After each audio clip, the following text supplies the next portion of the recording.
Most people don't think of their car as a financial decision. They think of it as transportation, something normal, something necessary, something everyone has. You need a car to get to work. You need it to live your life. So the decision doesn't feel like a choice. It feels inevitable. And that's exactly why it becomes one of the most expensive mistakes people make with money. Because the danger isn't the car itself. It's the payment attached to it.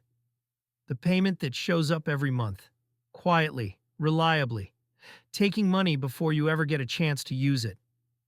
Most people don't notice how damaging it is because nothing dramatic happens.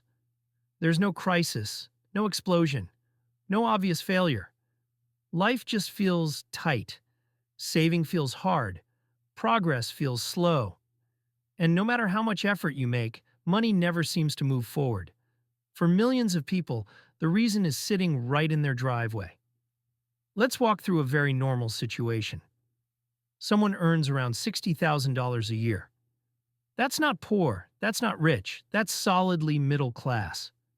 After taxes, benefits, and deductions, that income usually turns into roughly $3,700 a month.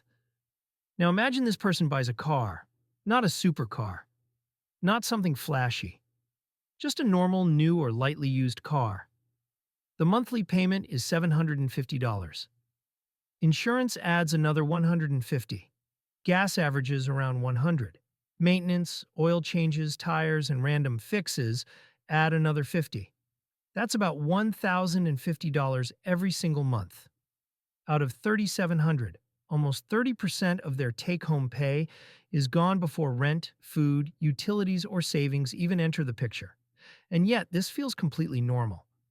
Because nobody frames it as a problem, dealers don't talk about total cost. They talk about monthly affordability. They don't say, this car will cost you $45,000. They say, it's only $750 a month. The brain hears monthly and relaxes. Monthly feels manageable. Monthly feels small. But wealth is not built monthly. It's built cumulatively. $750 doesn't feel dangerous on its own, but over 5 years that payment becomes $45,000. And that's just the loan, not the insurance, not the gas, not the depreciation. Now here's where it gets uncomfortable. If that same $750 were invested instead, even at a very average return, it would grow into something much larger. At 7% annually, that money becomes roughly $64,000 over the same time period. That's a $19,000 difference. Not because of bad luck, not because of mistakes in investing, simply because of the car payment. And this is where the trap really starts to show. Cars are almost always purchased early in adult life, at the exact moment when money is the most fragile. Savings are small, margins are thin. One unexpected expense can wipe everything out. That's when flexibility matters the most. Instead, the car payment locks people into survival mode. Every month, the payment comes first, before savings, before investing, before optionality. So when something unexpected happens, savings take the hit. Again and again and again. This is why so many people feel like saving never works. They try, they start, they make progress, and then life happens. A repair, a medical bill, a job change, a move. The savings disappear and they're back to zero. It feels discouraging. It feels pointless. So eventually, they stop trying. Not because they don't care, but because the system is stacked against them. The car payment doesn't look like the enemy because it's quiet. It doesn't shout. It doesn't surprise you. It just drains. Month after month, year after year. And here's the part nobody talks about. You can't out-budget a fixed drain like that. No app fixes it. No spreadsheet fixes it. No motivational video fixes it. If too much of your income is locked into fixed payments, saving becomes an uphill battle by default. This is why advice like just save more feels insulting to people. They're not lazy, they're constrained. Now, when people hear this, the immediate reaction is defensive. But I need a reliable car. But I can't afford repairs. But I don't want to be stranded. All of that is true, but reliable does not mean expensive. A $20,000 used car and a $45,000 new car both get you to work. Only one of them quietly delays financial progress by years. The real issue isn't the car, it's the ratio.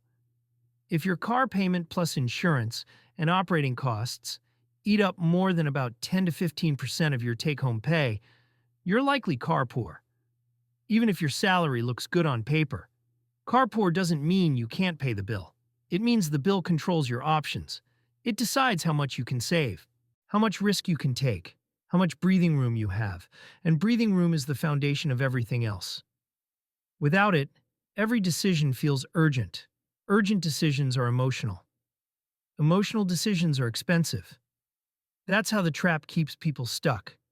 They don't feel broke enough to panic, but they never feel comfortable enough to move forward. They live in a permanent middle zone. Always paying, always busy, always tired. And here's another truth that's uncomfortable. Most people don't escape this trap by upgrading later. They refinance, they extend the loan, they roll negative equity into the next car. A 5-year mistake quietly becomes a 10 or 15-year cycle. Not because they're irresponsible, because once a payment is normalized, lowering it feels like failure. So instead of stepping down, people step sideways. And the drain continues. Now contrast this with how wealthy people approach cars. They don't avoid cars. They avoid payments. They buy later. They buy cheaper. They buy with margin. Not because they hate comfort, but because they understand one simple rule. Fixed expenses reduce freedom. The lower your fixed costs, the more flexible your life becomes. Flexibility allows saving. Saving allows investing. Investing allows compounding. You can't skip the order. This is why some people with average incomes build wealth, while others with higher incomes stay stuck. It's not intelligence. It's structure. The car payment is often the single largest structural mistake. And the reason nobody talks about it honestly is because it's socially sensitive. Cars are emotional. Cars are identity. Cars are status. But wealth doesn't care about status. It responds to math. And the math doesn't lie. If you remove or reduce a heavy car payment, everything else becomes easier. Saving stops feeling impossible. Emergencies stop feeling catastrophic. Decisions become calmer. That's why people who finally pay off their car often describe a sudden sense of relief. Not because they're rich, but because one major drain is gone. They finally feel what stability actually feels like. And once you experience that, it's hard to unsee how damaging the payment was. This is also why so many people think they have an income problem. In reality, they have a structure problem. Raise their income without fixing the structure, and nothing changes. The payment just scales up. That's the trap. If any of this feels uncomfortable, that's a good sign. It means you're seeing the system clearly. This isn't about shame. It's about awareness. You don't need to sell your car tomorrow. You don't need to live like a monk. But you do need to understand what your car is actually costing you. Not just in dollars, but in time, in options, in peace of mind. Once you see that, you can make better decisions. And better decisions compound quietly over time.